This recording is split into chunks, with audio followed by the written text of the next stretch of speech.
Good morning विद्यार्थी मित्रों। छेल्ले आपणे विस्टन ब्रिज एनी थियरी शीखेला।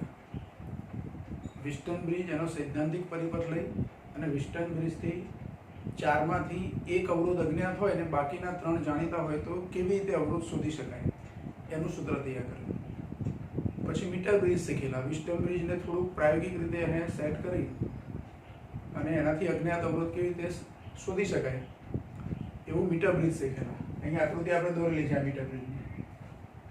हवे आ मीटर ब्रिजने आधारे उदाहरणनो एक दाखलो छे। ए दाखला परथी आपणे अज्ञात अवरोधनुं मूल्य शोधवानुं। तो जो रकम एनी આવી આપી છે હું રકम તમને કહું। ઉદાહરણ નંબર 3.9 છે આપણે બુકમાં। ઉદાહરણ નંબર 3.9 આકૃતિ આ ધ્યાનમાં લેવાની છે। હવે પ્રશ્નમાં કીધું છે કે 1 મીટર બ્રિજમાં આકૃતિમાં દર્શાવ્યા પ્રમાણે A થી 33.7 સેન્ટીમીટર A થી એટલે અહીંથી 33.7 સેન્ટીમીટર तटस्थ बिंदु मळे छे। हवे जो S ने समांतर 12 ओम नो अवरोध जोड़वामां आवे तो समतोलन बिंदु એટલે કે तटस्थ बिंदु 51.9 सेंटीमीटर आगळ मळे छे। એટલે પહેલું આપણને L1 बराबर 33.7 सेंटीमीटर क्यारे एक गैप में अवरोध R राख्यो होय ने बीजी गैप में अवरोध S राख्यो होय ते वखते तटस्थ बिंदु 33.7 सेंटीमीटर अंतरे मळे छे। हवे आ अंतर 33.7 होय तो L2 केटला होय तो 33.7 जे 100 मांथी शुं करवाना बाद करवाना એટલે 66.3 થશે। એ મૂલ્ય કેટલું થશે 66.3 સેન્ટીમીટર L2।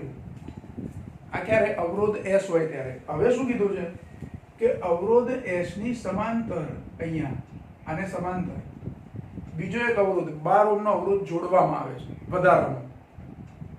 S ને સમાંતર 12 ઓમ નો અવરોધ જોડીએ ત્યારે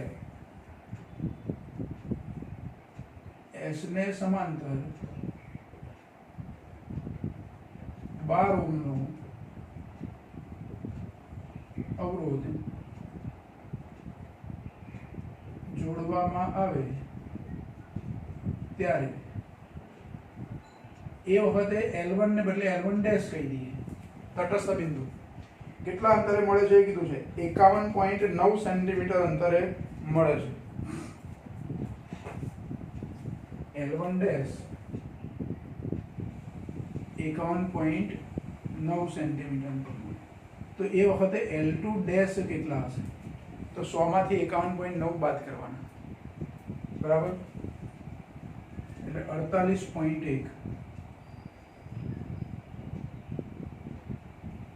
सेंटीमीटर L2 डैश आटला। जो आ क्यारे तो S ने समांतर एक 12 ओम नो अवरोध અહીંયા જોડવામાં આવે ત્યારે જો એકલું S હોય તો R અને S એકલા જ હોય એ વખતે તટસ્થ બિંદુ અહીંયા મળે છે। S ને समांतर કોઈ અવરોધ ના જોડ્યો હોય ત્યારે એટલે બે અલગ અલગ વખતની પરિસ્થિતિનો ઉપયોગ કરી R અને S બંને શોધવાના છે। આમ તો નોર્મલી મારે એક જ વખત આ લંબાઈ આપી આટલું જ આપ્યું હોય તમને આ ના આપ્યું હોય S ને સમાંતર કોઈ અવરોધ ના જોડવાનો હોત અને મારે અજ્ઞાત અવરોધ R શોધવો હોત તો S નું મૂલ્ય આપણને આપેલું હોવું જોઈએ। એટલે અહીંયા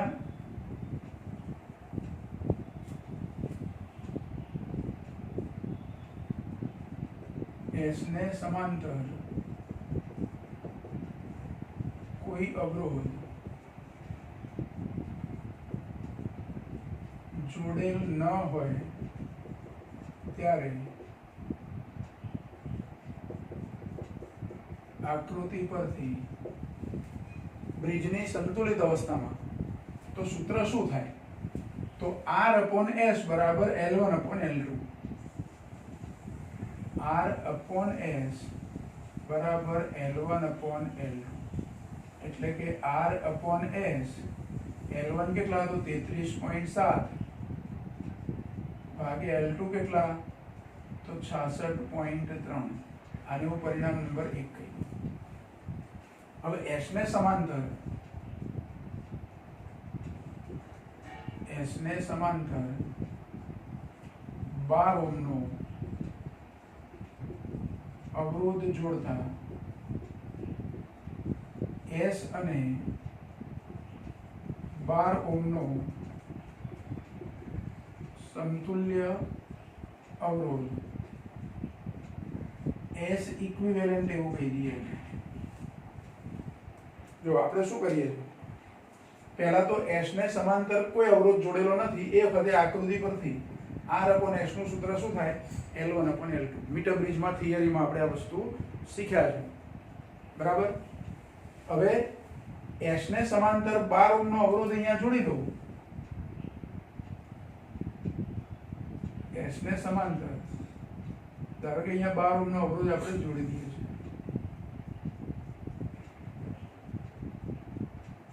આ 12 ઓહ્મ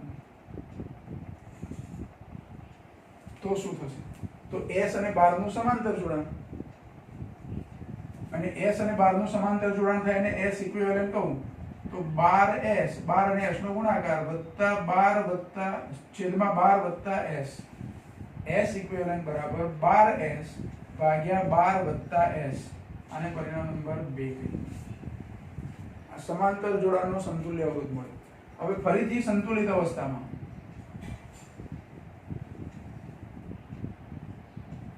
12 ઓહ્મ અવરોધ જોડ્યા પછી બ્રિજની સંતુલિત અવસ્થા માટે સંતુલિત અવસ્થામાં હવે કોનો ગુણોત્તર લેવાનો તો જેવો હમણાં અહીંયા R/S લીધું એવી રીતે R/S ઇક્વિવેલન્ટ લેવાનું। R તો ખરા પણ S ની જગ્યાએ R/S ની જગ્યાએ શું લખવાનું S ઇક્વિવેલન્ટ। હવે એ વખતે તટસ્થ બિંદુઓની લંબાઈ શું તો L1' upon L2' એટલે R/S ઇક્વિવેલન્ટ બરાબર L1' કેટલા તો 51.9 ભાગ્યા 48.1। હવે S ઇક્વિવેલન્ટ ની કિંમત મૂકી દેવાની તો R/S ઇક્વિવેલન્ટ કેટલા તો આ સમીકરણ 2 માંથી 12S ભાગ્યા 12 વત્તા S જે ઉપર લખાશે 12 વત્તા S બરાબર 51.9 ભાગ્યા 48.1। હવે R/S અહીંયા છે R/S ની કિંમત મૂકી દેવાની તો R/S ની કિંમત કેટલી 33.7 ભાગ્યા 66.3। અહીંયા જુઓ R કૌંસમાં 12 વત્તા S ભાગ્યા 12S તો R/S આ ભાગાકારમાં થયા એની કિંમત અહીંયા સમીકરણ 1 માં છે એટલે એ કિંમત મૂકી દઈશું R/S ની કિંમત કેટલી તો 33.7 ભાગ્યા 66.3 ગુણ્યા હવે બાકી શું રહ્યું તો 12 વત્તા S upon 12 12 વત્તા S upon 12 बराबर 51.9 भाग्या 48.1। હવે આનું સાદું તો પહેલા 12 વત્તા S ને કરતા બનાવીએ તો 12 વત્તા S બરાબર બાકીનું બધું બીજી બાજુએ લઈ જઈએ આ 12 જે અહીંયા ગુણાકારમાં જશે એટલે પહેલા 51.9 ભાગ્યા 48.1 તો ખરા 48.1 ગુણ્યા 12 પછી આ પદ આ બાજુ આવે તો ઉલટાઈ જાય એટલે ગુણ્યા 66.3 ભાગ્યા 33.7 આનું સાદું રૂપ આપવાનું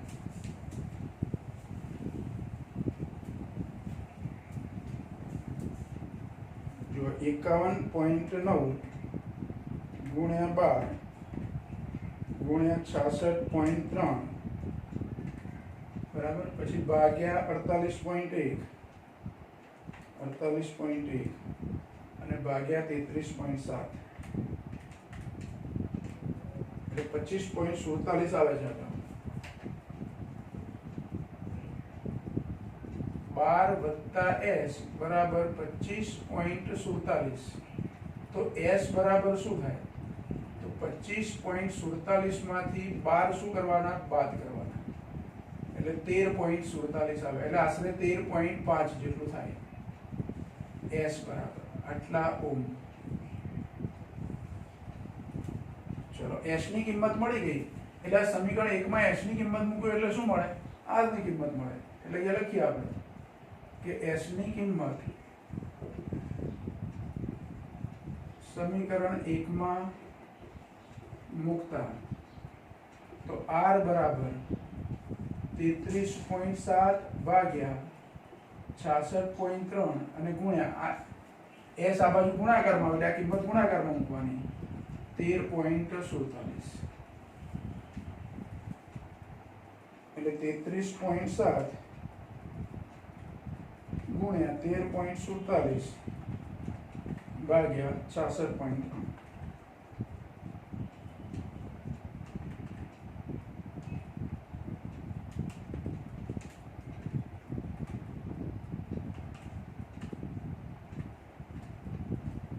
6.85 ઓમ. એટલે જો S મળે છે 13.47 અને R મળે છે 6.85. એટલે જો વિસ્ટન બ્રિજનો સિદ્ધાંત છે એનો ઉપયોગ થયો દાખલામાં.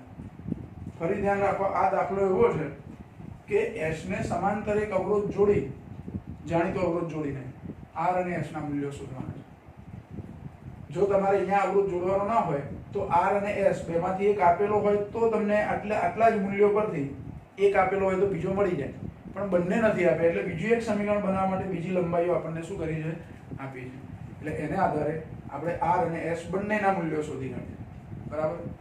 આ એક અગત્યનો દાખલો આપણને.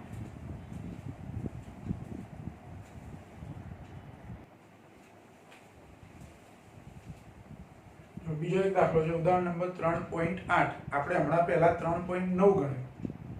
હવે 3.8 વચ્ચે આપણે જે બાકી રાખ્યો હતો તે. તો જો એમાં એક વિસ્ટન બ્રિજ આપ્યો છે. વિસ્ટન બ્રિજની જુદી જુદી ભુજાઓમાં અવરોધોના મૂલ્યો ચારે ચાર અવરોધના મૂલ્યો આપ્યા છે. બેટરી જે જોડી છે એના વોલ્ટેજ એનું EMF પણ આપેલું છે. ગેલ્વેનોમીટરનો અવરોધ પણ આપેલો છે 15 ઓહ્મ અને એમાંથી પ્રવાહ પણ પસાર થાય છે. એટલે અહીંયા બ્રિજ સંતુલિત અવસ્થામાં નથી. આ ધ્યાન રાખો, વિસ્ટન બ્રિજ સંતુલિત અવસ્થામાં નથી.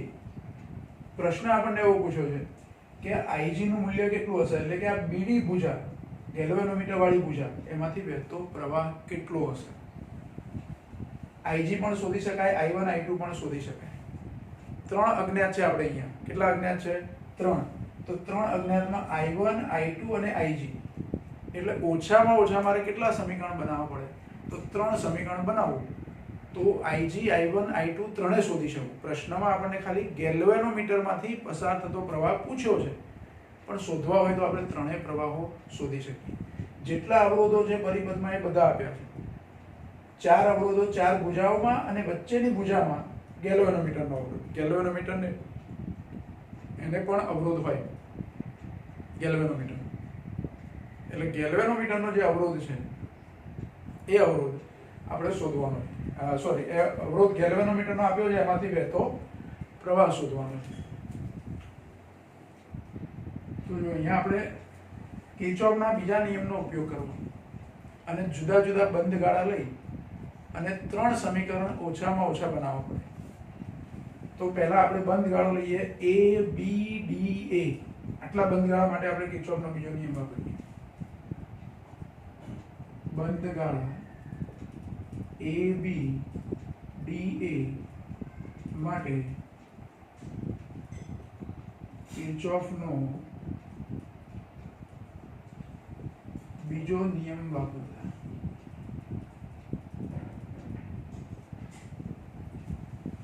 આના માટે કિર્ચોફનો બીજો નિયમ વાપરીએ. તો જો A બિંદુએથી શરૂઆત કરીએ અને સમઘડી દિશામાં જઈએ. આપણે કઈ દિશામાં જઈએ? સમઘડી, એટલે આમ. તો જો I1 જેટલો પ્રવાહ અને 100 ઓહ્મનો અવરોધ. AB ભુજામાં 100 ઓહ્મનો અવરોધ છે એટલે 100 I1, I અને R નો ગુણાકાર, અને પ્રવાહની દિશામાં મુસાફરી છે એટલે માઈનસ. એટલે પહેલું પદ આવશે -100 I1. પછી ત્યાંથી આ બાજુ જવાનું છે એટલે IG જેટલો પ્રવાહ અને 15 ઓહ્મનો અવરોધ ગેલ્વેનોમીટરનો. આ ગેલ્વેનોમીટર છે જેનો અવરોધ 15 ઓહ્મ છે. તો 15 Ig થાય અને પ્રવાહની દિશામાં જ એટલે માઈનસ 15 Ig. પછી ત્યાંથી અહીંયા આવે ડી બિંદુથી આમ જઈએ, પ્રવાહની સામે જઈએ છે 60 I2 પણ પ્લસ આવશે એટલે પ્લસ 60 I2 બરાબર 0. હવે જુઓ, દરેકમાંથી 5 કોમન નીકળે એવા છે. કેટલા કોમન નીકળે એવા છે? 5. બીજું, આ બે માઇનસ છે ને આ પ્લસ છે, મારે બધાને માઇનસ વડે ગુણી કાઢું તો આ બધું તો 0 છે, આને માઇનસ સાથે ગુણો એટલે પ્લસ પ્લસ, અને આ શું થઈ જાય? માઇનસ. એવી રીતે પણ લખી શકાય, પણ આપણે આમના આમ જ રાખીએ. 5 કોમન કાઢી લો બધામાંથી તો કેટલા થાય? -20I1 માઇનસ આને 5 ભાગીએ એટલે 3IG વત્તા 60 ને 5 વડે ભાગીએ એટલે 12I2 બરાબર 0. આ નંબર 1. આ એક સમીકરણ બન્યું.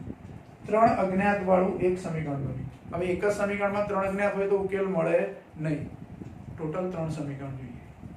તો બીજો બંધગાળો લઈએ. બીજો બંધગાળો કયો લઈએ? તો બંધગાળા આ બાજુનો બંધગાળો લઈએ BCDB. બંધગાળા BCDB માટે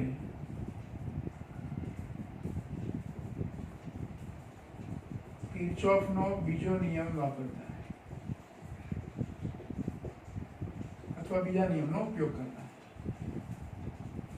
તો અહીંથી હવે જો પ્રવાહો કેવી રીતે વહેંચાયેલા છે તે, તો આ કુલ I જેટલો પ્રવાહ મળ્યો છે જંકશન એ પાસે બે બાજુ I1 I2 જેટલો પ્રવાહ વહેંચાયો છે. એક બાજુ I1 બીજી બાજુ I2 એટલે I બરાબર I1 પ્લસ I2 થયું. I1 પ્રવાહ જો એના બે ભાગ પડ્યા પાછા. અમુક પ્રવાહ ગેલ્વેનોમીટરમાં ગયો, શામાંથી? I1 માંથી. કેટલો? Ig જેટલો. I1 માંથી Ig જેટલો પ્રવાહ ગેલ્વેનોમીટરમાં ગયો, તો I1 માંથી Ig બાદ કરીએ એટલો પ્રવાહ બાજુ ગયો. આ બેનું તમે ટોટલ કરો, Ig વત્તા I1 માઈનસ Ig એટલે એનો જવાબ I1 મળે. એટલે I1 પ્રવાહના બે ભાગ પડે. એ પ્રવાહ અહીંયા આવે છે I1 માઈનસ Ig, આ Ig પ્રવાહ અહીંયા આવે છે. હવે અહીંથી આવતો I2 અને અહીંથી આવતો Ig ભેગા થઈને આમ જાય એટલે I2 પ્લસ Ig એ આમ જાય C બાજુ. I1 માઈનસ Ig આ બાજુ આવે. આ બેનો સરવાળો કરો એટલે I1 પ્લસ I2 એટલે કે I થઈ જાય. તો બીજો ગાળો છે એમાં BC ભુજામાં પ્રવાહ કેટલો છે? I1 માઈનસ Ig અને અવરોધ કેટલો? 10 અને પ્રવાહની દિશામાં જઈએ એટલે માઈનસ 10 I1 માઈનસ Ig. પછી અહીંયા આમ સામે જવાનું છે એટલે પ્લસ આવશે 5I2 plus Ig plus 5I2 plus Ig. અને પછી આ બાજુ એ પણ પ્રવાહની સામે 15Ig પણ પ્લસ પ્રવાહની સામે છે પ્લસ 15Ig બરાબર 0. બરાબર 0 કેમ? કે જે બંધગાળો આપણે પસંદ કર્યો એમાં બેટરી નથી, આમાં એવું હતું એટલે બરાબર 0 લખ્યા. હવે આનું થોડું સાદું રૂપ આપી દઈએ. જો -10I1. હવે I1 બીજી કોઈ જગ્યાએ નથી એટલે I1 કેટલા થશે? -10I1 જ રહેશે. બરાબર. પછી -10 માઈનસ Ig આનો ગુણાકાર કરો એટલે માઈનસ માઈનસ પ્લસ 10Ig અહીંયા થશે 10 અને આ 5Ig અહીંયા થશે એટલે 15 15 ને બીજા 15 એટલે 30Ig આવશે. કેટલા આવશે? અને એ પ્લસ આવશે પ્લસ 30Ig. હવે I2 કેટલો આવશે? તો અહીંયા એક જ જગ્યાએ છે 5I2 એટલે પ્લસ 5I2 બરાબર 0. આ બધામાંથી એ 5 કોમન નીકળશે. 5 કોમન કાઢ્યું એટલે માઈનસ 2I1 વત્તા 5 કોમન કાઢ્યું એટલે 6 35 એટલે 6Ig વત્તા I2 એકલા રહેશે બરાબર 0. આ પરિણામ નંબર 2. બીજા બંધગાળા પરથી આ સમીકરણ મળે. હજુ એક સમીકરણ જોઈશે 3 અજ્ઞાત માટે. તો ત્રીજું સમીકરણ છે એમાં ગમે તે એક બંધગાળો બેટરી સાથેનો લઈએ. હવે એટલે જો A થી શરૂ કરો તો A D C E A આવો બંધગાળો લઈએ. એટલે બંધગાળા A D C E A માટે કિર્ચોફનો બીજો નિયમ વાપરતા. એ ડોટ ડોટ ડોટ કરી દીધો સમજી જવાનું આપણે કે કિર્ચોફનો બીજો નિયમ વાપરીએ છીએ.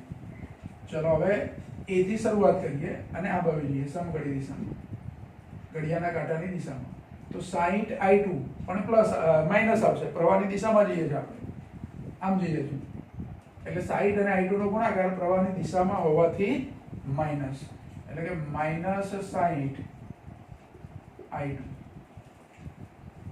પછી અહીંયા પણ પ્રવાહની દિશામાં જઈએ છીએ એટલે નિશાની માઇનસ, 5 ઓહ્મનો અવરોધ, i2 + ig પ્રવાહનો બેનો ગુણાકાર.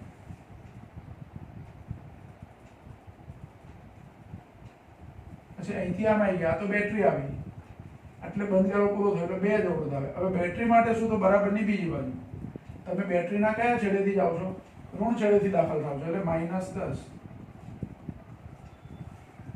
પણ આ માઇનસ આ માઇનસ આ માઇનસ એટલે બધું કરી દો તો પ્લસ, અને બધામાંથી 5 કોમન પણ નીકળે એટલે પ્લસ કરી દઈએ, અને 5 કોમન તો 12 × 5 = 60 એટલે 12i2 + i2 + ig બરાબર, અહીંથી 5 કોમન કાઢીએ એટલે 2.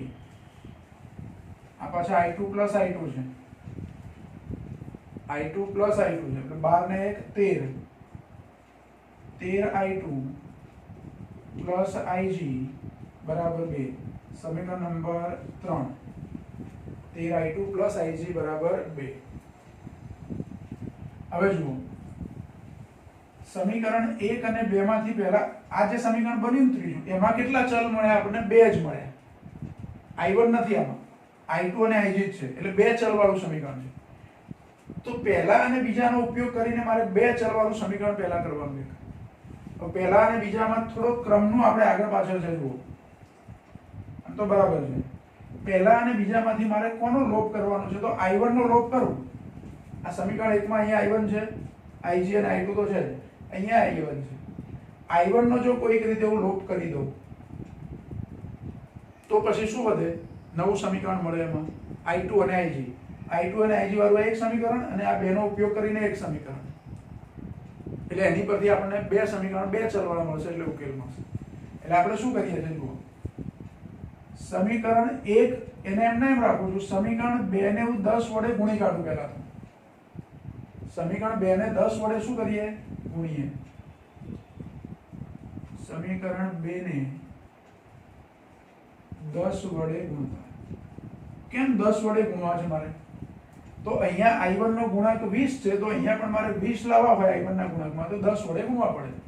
એટલે 10 વડે ગુણો તો એ સમીકરણ શું થશે? તો -10 × 20i1 + 10 × 60ig + 10i2 બરાબર, બીજી બાજુ તો 0 છે એટલે 0 રહેશે. આને સમીકરણ નંબર 4 કહી દઉં. હવે 2 ભૂલી જાઓ, આપણે જોડે સમીકરણ નંબર કયું તૈયાર થયું? 4. 1 અને 4 પરથી 20i1 નો લોપ કરવાનો. બંનેમાં 20i1 ની નિશાની સરખી છે એટલે બાદબાકી કરવી પડશે. તો સમીકરણ 4 માંથી સમીકરણ 1 બાદ કરીએ આપણે. 4 માંથી 1 શું કરીએ? બાદ કરીએ. એટલે અહીંયા લખું છું નીચે કે સમીકરણ 4 માંથી 1 બાદ કરતા, તો જો સમીકરણ 4 પહેલા એમને એમ લખી દઉં છું, -20i1 + 60ig + 10i2 બરાબર 0. પેલું સમીકરણ લખીએ છીએ. હવે બાદ કરતા એનો મતલબ શું? 4 માંથી 1 બાદ તો આની બધાની નિશાની મારે શું કરવાની? બદલી કાઢવાની. તો બદલીને ડાયરેક્ટ લખું નિશાની એની. પેલું પદ માઇનસ હતું એ પ્લસ આવશે એટલે 20i1 આવશે અહીંયા, જે નિશાની કેવી આવશે? પ્લસ. બીજી માઇનસ છે તે પણ પ્લસ થઈ જશે એટલે +3ig, અને ત્રીજી નિશાની પ્લસ છે તે માઇનસ થશે, 12i2 બરાબર 0. આનો જવાબ આપણે શોધીએ. જો એમાં શું થશે? તો 20i1 જતા રહેશે, 60 ને 3 63ig થશે, અને 12 માં 10 માંથી 12 જાય એટલે -2, એટલે આનો જવાબ આવો આવશે કે 63ig - 2i2 બરાબર 0. આને સમીકરણ નંબર 5 કહી દઉં. 63ig - 2i2 બરાબર 0. હવે 2 અજ્ઞાત ig અને i2 અજ્ઞાત વાળું એક આ સમીકરણ અને એક આ સમીકરણ. એ બેમાંથી હું શું કરું, આ સમીકરણ એમને એમ રાખું અને અહીંયા આ સમીકરણને 2 વડે ગુણી અને બેનો સરવાળો કરું. એટલે સમીકરણ 3 ને 2 વડે ગુણી 3 અને 5 નો સરવાળો કરીએ. અથવા પહેલા સમીકરણ 3 ને 2 વડે ગુણીએ. સમીકરણ 3 ને 2 વડે ગુણી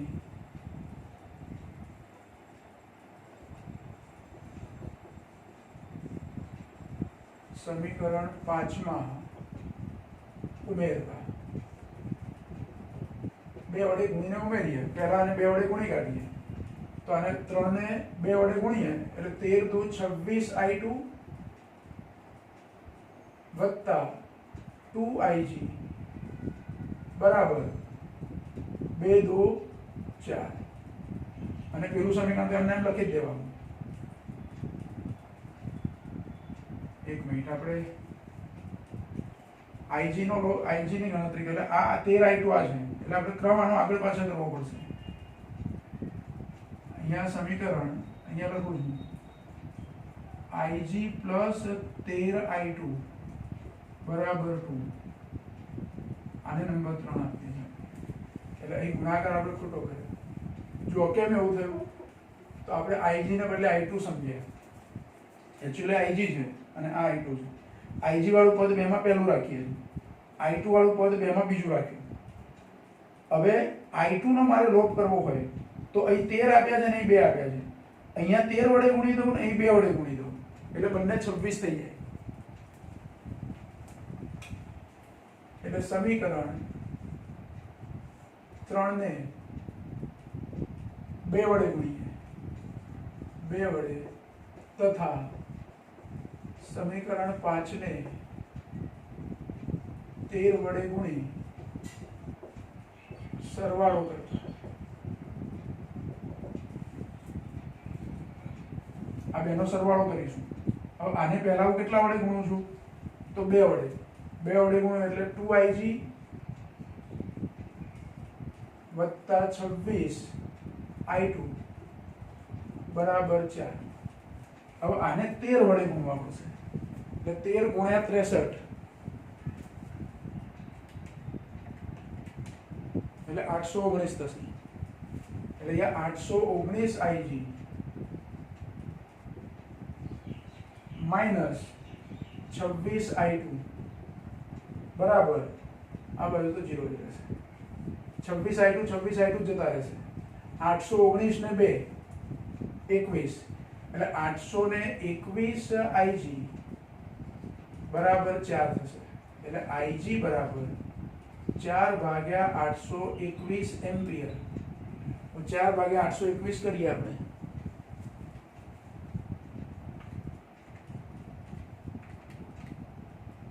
એટલે 0.00887 0.00487 આટલા એમ્પિયર.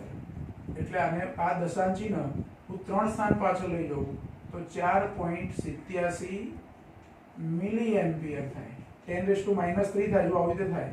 આને 3 સ્થાન પાછળ લઈએ એટલે ગુણ્યા 10⁻³ થાય અને -3 એટલે મિલી એમ્પિયર. એટલે ig બરાબર 4.87 મિલી એમ્પિયર. જો ig મળી ગયા આપણને.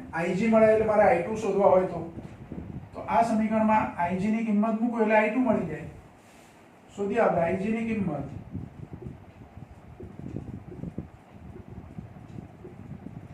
સમીકરણ આ સમીકરણ નંબર આપણો 3 એટલે 3 માં મૂકતા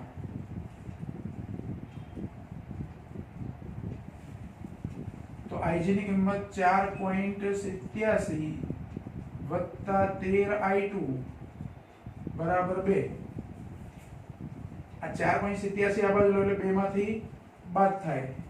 એક મિનિટ, નિશાનીમાં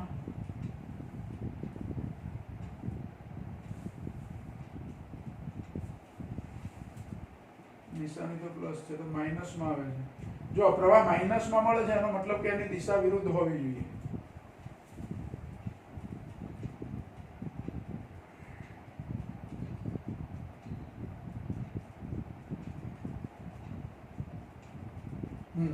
એક મિનિટ, આ 4.87 માઇક્રો છે એટલે મારે આ 4.87 ને કિંમત પ્રવાહની એમ્પિયરમાં મૂકવી પડે એટલે 0.00487 આવું થશે એટલે 13i2 બરાબર 2 ઓછા 0.00487 એટલે આ બાદબાકી કરવી પડશે -2 આમાંથી કરવાનું એટલે 2 ઓછા 0.00487 એટલે 1.9951 આ 13i2 મળે તો i2 બરાબર શું થશે તો 1.9951 ભાગ્યા 13 એટલે ભાગ્યા 13 એટલે 0.153 એમ્પિયર i2 બરાબર એટલે i2 આટલા મળશે અને i1 શોધવા હોય તો i2 ની કિંમત i2 અને ig બંનેની કિંમત ગમે તે એક સમીકરણમાં મૂકી દો એટલે શું મળી જાય i1 મળી જાય આમ તો પૂછ્યા નથી આપણને પણ એ કિંમત તમારે શોધવી હોય તો એટલી કિંમત મળી જાય એટલે તમારે i2 શોધે આપણે એવી રીતે i1 શોધવા હોય તો i2 અને ig ની કિંમત i2 અને ig ની કિંમત સમીકરણ i1 વાળું નાનું સમીકરણ છે 2 સમીકરણ 2 માં મૂકીએ સમીકરણ 2 માં મૂકતા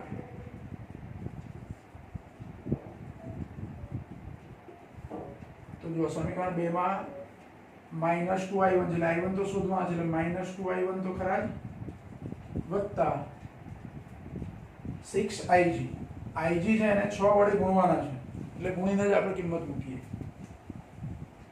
0.00487 ગુણ્યા 6 એટલે 0.02922 0.02922 પછી વત્તા i2 આપણે શોધ્યા 0.153 એટલે વત્તા 0.153 બરાબર 0 અનુસાર આ બેનો સરવાળો કરી આપણે એટલે માઈનસ થાય આ માઈનસ એટલે પ્લસ થાય એટલે 2i1 બરાબર તો સરવાળો કરીએ 0.02922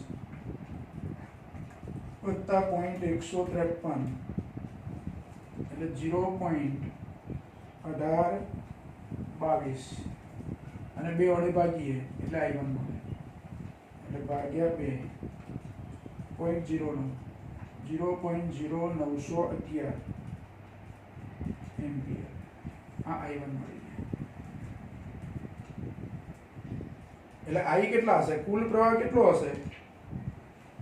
પ્રવાહ કેટલો હશે તો i1 અને i2 ના સરવાળા જેટલો i બરાબર i1 પ્લસ i2 એટલો કુલ પ્રવાહ છે જો પ્રશ્ન આપણને અહીં સુધી જ પૂછ્યો છે ig સુધી જ પણ આપણે કીધું કે 3 સમીકરણ હોય 3 અજ્ઞાત વાળા 3 સમીકરણ હોય તો એની પરથી આપણને ઉકેલ મળી જાય એમાં આપણને ફાયદો કયો થયો તો પહેલું સમીકરણ 3 અજ્ઞાત બીજું સમીકરણ 3 અજ્ઞાત પણ ત્રીજા સમીકરણમાં 2 જ અજ્ઞાત મળે એટલે એક અજ્ઞાત ઓછો થયો એટલે ગણતરી આપણી સહેલી કહેવાય તો બીજા અને પહેલા સમીકરણ આ પહેલા બે સમીકરણનો ઉપયોગ કરી અને i1 નો આપણે શું કર્યું પહેલા લોપ કરી દીધો i1 નો લોપ કરેલા i2 વાળું બીજું એક સમીકરણ i2 અને ig વાળું એક સમીકરણ આપણને મળે આ લોપ કર્યો એટલે i2 અને ig વાળું એક સમીકરણ મળ્યું અને એ સમીકરણ મળ્યું સમીકરણ 5 જે મળ્યું એનો અને સમીકરણ 3 એ બેનો ઉપયોગ કરી યોગ્ય રીતે સાદુરૂપ આપી અને આપણે ig ની કિંમત શોધી કાઢી એમાં i2 નો લોપ કર્યો પહેલા શું કર્યું આપણે i1 નો લોપ કરવા માટે સમીકરણ 1 અને 2 લીધા એમાં i1 નો લોપ કર્યો એટલે i2 અને ig વાળું એક સમીકરણ મળ્યું અને પહેલા તો i2 અને ig વાળું સમીકરણ 3 મળ્યું છે આપણને બંધ પરિપથ પર તો આ ત્રીજું અને પાંચમા સમીકરણનો ઉપયોગ કરી અને સીધા શું મળી ગયા આપણને ig ગણતરીમાં થોડું ધ્યાન રાખવું કે કોઈ જગ્યાએ નિશાનીમાં ગડબડ થાય નહીં બીજા નિયમનો ઉપયોગ કરીએ વખતે પ્રવાહની દિશામાં જઈએ તો IR ઋણ મળે અને પ્રવાહની વિરુદ્ધ જઈએ તો IR ધન મળે અને બેટરીના ઋણ છેડેથી તમે દાખલ થતા હોય આ મુસાફરી કરતા પહેલો ઋણ આવે એટલે માઈનસ અને જો ધન છેડેથી દાખલ થતા હોય તો પ્લસ બરાબર એટલે આ પણ એક અગત્યનો દાખલો છે